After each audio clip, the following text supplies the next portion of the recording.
Hello बच्चों, तो आज हम लोग JSC board model paper set 1 section C विज्ञान का प्रश्न 39, 40 और 41 का हल करेंगे बेटा।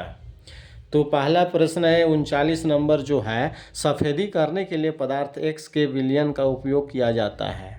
तो सफ़ेदी करने के लिए हम लोग करते हैं, वो पदार्थ एक्स का क्या नाम है, तो उस पदार्थ एक्स का नाम और सूत्र लिखना है।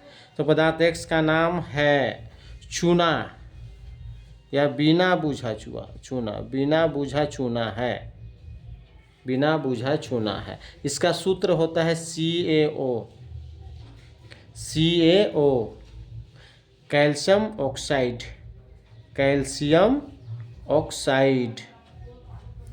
ऊपर एक में वर्णित पदार्थ एक्स के साथ जल के अभिक्रिया निकालना है बेटा। दूसरा में ऊपर में जो एक्स पदार्थ का कैल्शियम ऑक्साइड है CaO को जल के साथ H2O के साथ जब अभिक्रिया कराएंगे तो क्या बनेगा।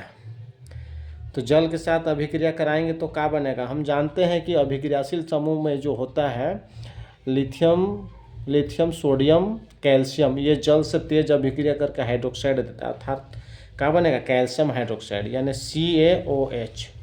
इसका एक होता है संयोजकता, इसका दो, तो क्रॉस गुना करेंगे तो बनेगा CaOH का होल ट्वाइस प्लस उष्मा देगा बेटा।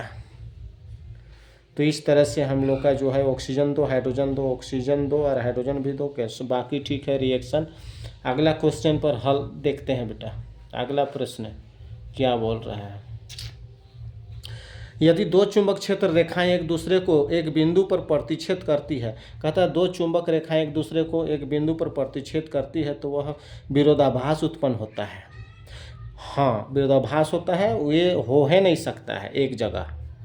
इस आधार पर समझाइए कि चुंबक क्षेत्र रेखाएं एक दूसरे को कभी क्यों नहीं प्रतिच्छेद कर सकती।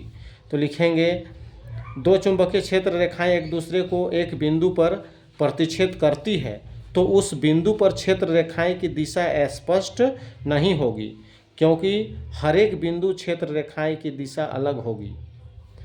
यह विरोधाभास उत्पन्न करता है क्योंकि चुंबकीय क्षेत्र की दिशा एक बिंदु पर केवल एक ही हो सकती है। अतः चुंबकीय क्षेत्र रेखाएं कभी एक दूसरे को प्रतिच्छेद नहीं कर सकती है, हमेशा अलग होती है।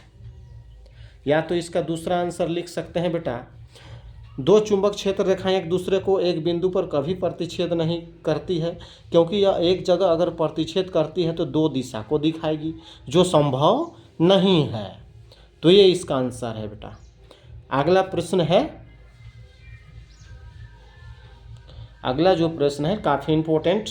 आपके पास दो विलयन एक्स और वाई है। विलयन एक्स का पीएच मान 6 है और वाई का पीएच मान 8। इनमें से किस विलयन में हाइड्रोजन आयन की सांद्रता ज़्यादा है। इनमें से कौन सा विलयन अम्लीय और कौन सा विलयन क्षारकीय है। तो विलयन एक्स का पीएच मान 6 है तो अम्लीय है, प्रकृति इसका अम्लीय है और इसमें हाइड्रोजन आयन की सांद्रता ज़्यादा है बेटा। जबकि विलयन बी का जबकि विलयन वाई का पीएच मान 8 है, यह क्षारकीय प्रकृति होगा, क्योंकि 7 से ऊपर क्षारकीय होता है। इसमें हाइड्रोजन आयन की सांद्रता कम होगी 6 का अपेक्षा।